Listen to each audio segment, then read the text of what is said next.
Le moteur triphasé et les couplages moteurs. Cette vidéo a pour but de présenter le principe de fonctionnement du moteur triphasé et les différents couplages. L'image sous nos yeux donc nous montre une platine de câblage électrique avec différents éléments qui sont accablés avant d'alimenter le moteur. On peut voir trois manières de pouvoir alimenter le moteur et ses équipements. On a la première version qui est plus classique avec un sectionneur, un contacteur et un relais thermique. Puis une version 2 avec un disjoncteur moteur et un contacteur. Et enfin une dernière version, ce qu'on appelle un intégrateur qui comprend la protection contre le thermique, le magnétique et la partie contacteur qu'on appelle un discontacteur. Dans notre métier, les moteurs électriques sont très souvent rencontrés, que ce soit dans la ventilation, dans le chauffage, dans l'hydraulique, le froid. Les moteurs sont très souvent utilisés. Il existe deux grands types de moteurs, le moteur monophasé et le moteur triphasé. Le type de moteur, qu'il soit monophasé ou triphasé, dépendra de la puissance nécessaire pour faire fonctionner l'installation normalement. Plus la puissance sera importante, plus il sera nécessaire d'utiliser un moteur triphasé. Le moteur triphasé est un transformateur d'énergie. Il permet de transformer de l'énergie électrique en énergie mécanique ou en puissance mécanique, ce qui permet la rotation du ventilateur, du moteur ou du compresseur. Quelques notions importantes sur le moteur. La puissance nominale d'un moteur correspond à la puissance utile, soit à la puissance mécanique créée à partir de la puissance électrique absorbée. UI cos phi racine de 3. Plus l'intensité est grande, plus la puissance absorbée est importante. La puissance utile, elle, se situe côté arbre, côté utilisation tout simplement. Donc liée au fluide, l'eau, l'air, la ventilation pour l'air, l'eau pour l'hydraulique. Une notion aussi importante, ce qu'on appelle le rendement. La puissance utile, donc côté utilisation, sur la puissance absorbée, côté électrique. Un moteur sera toujours inférieur à 1, puisque tout simplement la puissance utile est plus petite que la puissance absorbée. Quelque chose de plus petit sur quelque chose de plus grand donne un rendement inférieur à 100%. On verra plus loin pourquoi. Le moteur asynchrone triphasé absorbe de la puissance électrique, ce qu'on appelle la puissance absorbée, et en restitue une partie sous forme de puissance mécanique au niveau du rotor, ce qu'on appelle la puissance utile. La différence est la puissance absorbée moins la puissance utile, ce qu'on appelle les pertes. Justement, une image qui nous permet de comprendre quelles sont ces différentes pertes. On voit que ces pertes se manifestent sous forme d'énergie thermique qu'il faut évacuer pour éviter un échauffement dommageable pour le moteur. Ces pertes sont aussi bien de la chaleur que des pertes fer à cause du phénomène magnétique lié au stator et au rotor. On voit à gauche la puissance absorbée qui est beaucoup plus importante que la puissance utile. Je rappelle, puissance absorbée, c'est la puissance électrique, donc qui est plus importante que la puissance utile au bout de la chaîne de transmission.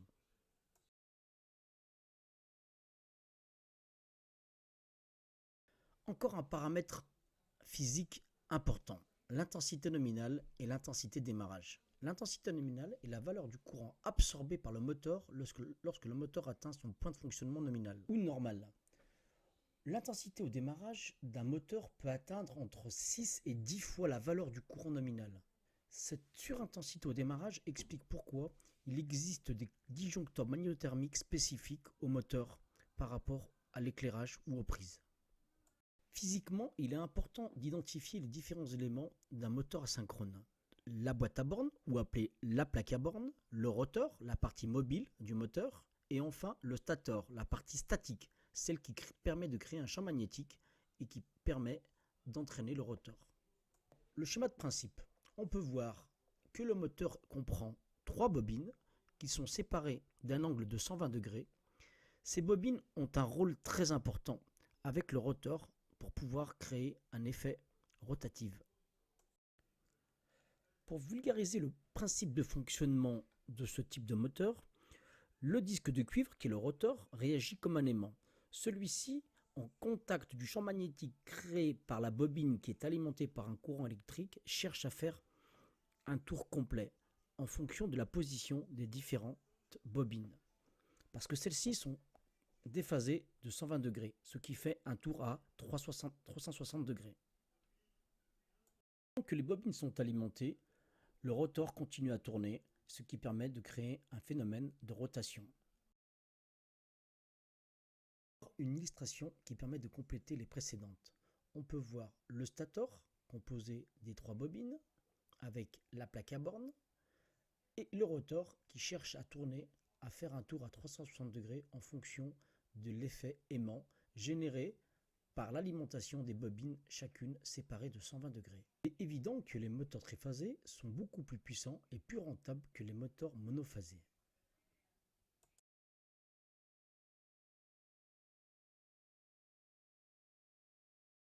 La plaque signalétique du moteur.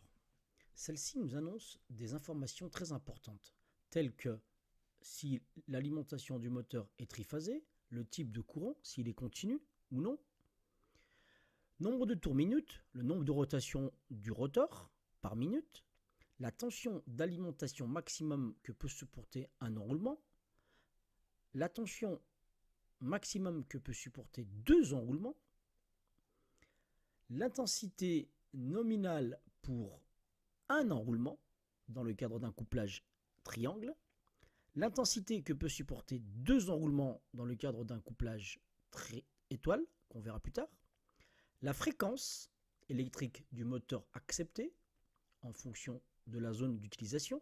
En France, nous sommes à 50 Hz. 6 de protection liée à la protection de poussière ou de liquide. Et enfin, la puissance électrique absorbée du moteur.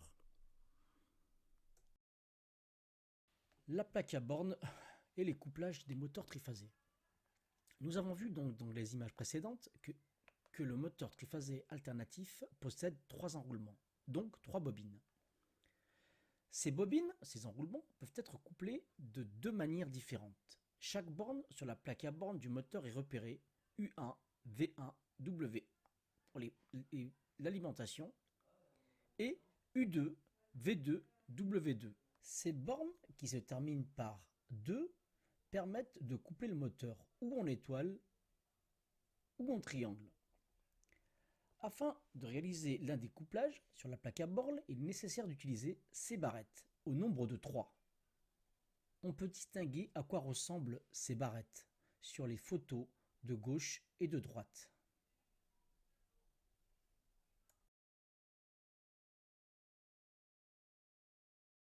Je rappelle que le couplage d'un moteur asynchrone est un branchement qui permet d'alimenter les enroulements du moteur sous une tension qu'ils peuvent supporter. Dans le cas d'un mauvais couplage du moteur, il existe un risque de griller les enroulements du moteur ou de créer un dysfonctionnement du moteur. On peut voir, sous nos yeux, 2 couplages. À gauche, vous devinez le couplage triangle et à droite, un couplage étoile. La bobine est repérée par une lettre et un chiffre. Pour une première bobine U1, U2, deuxième bobine V1, V2, troisième bobine W1, W2. Pour former un triangle, on voit bien qu'il va falloir relier les différentes bornes. Donc U1, V2, on peut mettre une barrette, V1, W2, une seconde barrette, et enfin W1, U2, une troisième barrette, ce qui forme un triangle. Le schéma virtuel, il va falloir le faire physiquement sur la plaque à bornes. Donc, on va devoir prendre les barrettes et les positionner sur les bornes de la plaque à bornes. U1, V2, V1, W2 et V1, U2, ce qui nous permet de faire un couplage triangle. Le même raisonnement que nous avons eu sur le couplage triangle, il va falloir faire sur le couplage étoile. On voit les 3 bobines, celle-ci s'appelle toujours U1, U2, V1, V2, W1, W2. Les mêmes repères sont repris sur le schéma U1, U2, W1, W2 et V1, V2. On positionne les barrettes de manière à avoir un schéma représentant une étoile Et on peut reprendre ce même schéma sur la plaque à bornes en positionnant les barrettes à l'horizontale de manière à obtenir une étoile. Après tout cela, une question se pose, quel couplage, étoile ou triangle? Il existe une règle à appliquer pour savoir quel couplage à mettre en œuvre. Première, prendre la plus grande tension du réseau, la tension du réseau d'alimentation d'EDF. Si la plus grande tension du réseau correspond à la plus grande du moteur, alors le couplage est étoile. Si la plus grande tension du réseau correspond à la plus petite du moteur, alors le couplage est triangle. Une autre règle plus pratique, que je retiens plus facilement, est de savoir quelle tension maximum que peut supporter un enroulement, ou quelle tension maximum que peut supporter deux enroulements. Donc on voit que le réseau triphasé peut nous mettre à disposition une tension de 400 volts et que un enroulement du moteur peut supporter 400 volts. Donc le couplage est un couplage triangle. La représentation du couplage avec les tensions que peut supporter les enroulements et les tensions disponibles par le réseau permet de confirmer que le couplage est bien un couplage triangle. La tension du réseau est de 400 volts entre phases. La tension que peut supporter un enroulement est de 400 volts. Le couplage est bien triangle. En résumé, les couplages possibles en fonction des tensions que peut supporter chaque enroulement et des tensions disponibles du réseau. Premier cas de situation. Le moteur possède 3 enroulements. Chaque enroulement peut supporter 130 volts. Alors que le réseau peut distribuer 230 volts entre phases. Si nous mettons en place un couplage triangle, le moteur sera alimenté en surtension. Donc, le couplage est un couplage étoile. Situation. Le moteur peut supporter 230 volts pour un enroulement. La tension du réseau est toujours 230 volts, forcément. Le couplage est un couplage triangle. Troisième cas, nous avons un moteur qui peut supporter par enroulement 400 volts et le réseau qui peut distribuer 230 volts entre phases. Ce montage s'avère impossible. Il serait câblé en sous-tension. Quatrième situation. Le moteur présente un enroulement qui peut supporter 130 volts. Le réseau de distribution entre phases est 400 volts. Le risque serait de créer une surtension du moteur et une détérioration du moteur. Donc le couplage est impossible. Sixième exemple. L'enroulement du moteur peut supporter 230 volts, alors que la tension du réseau d'alimentation est de 400 volts. 230 volts pour 400 volts implique un couplage en étoile. Exemple, le moteur possède un enroulement qui peut supporter 400 volts. La tension du réseau est de 400 volts entre phases. Le couplage est triangle. Septième cas, le moteur possède un enroulement qui peut supporter 130 volts et la tension du réseau est de 690 volts. Cette tension risque d'endommager le compresseur ou le moteur. Le montage est impossible. Comme le suivant, où nous avons un enroulement qui peut supporter 230 volts, alors que la tension reste toujours de 690 volts, nous risquons là aussi d'endommager le moteur. Dernière situation, dernier exemple, nous avons un enroulement du moteur qui peut supporter 400 volts, la tension du réseau entre phases est de 690 volts. En couplage triangle, nous risquons d'endommager le moteur. Ça ne peut être qu'un couplage étoile. Je rappelle la seconde règle pour identifier le couplage du moteur. La plus petite des tensions du moteur indique la tension maximum que peut supporter un enroulement. La plus grande tension indique la tension maximum que peut supporter deux enroulements.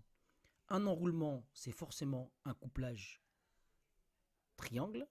Deux enroulements, c'est forcément un couplage étoile. Tout dépendra de la tension disponible du réseau. Enfin, sur quelques plaques à bornes de moteur, il est possible d'obtenir le couplage à mettre en œuvre en fonction de l'alimentation du réseau. Si l'alimentation est de 220 volts entre phases, alors le couplage est triangle. Si l'alimentation du moteur entre phases est de 380 volts, 400 volts, alors le couplage est étoile. Il indique la tension du réseau nécessaire pour le couplage adapté ou inversement.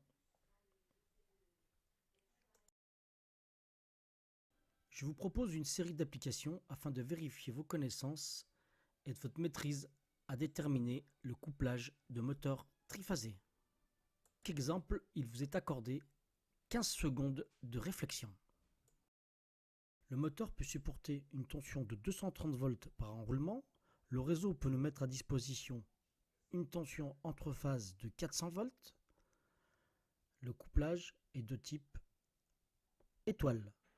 Un couplage de type triangle aurait pu endommager le compresseur ou le moteur.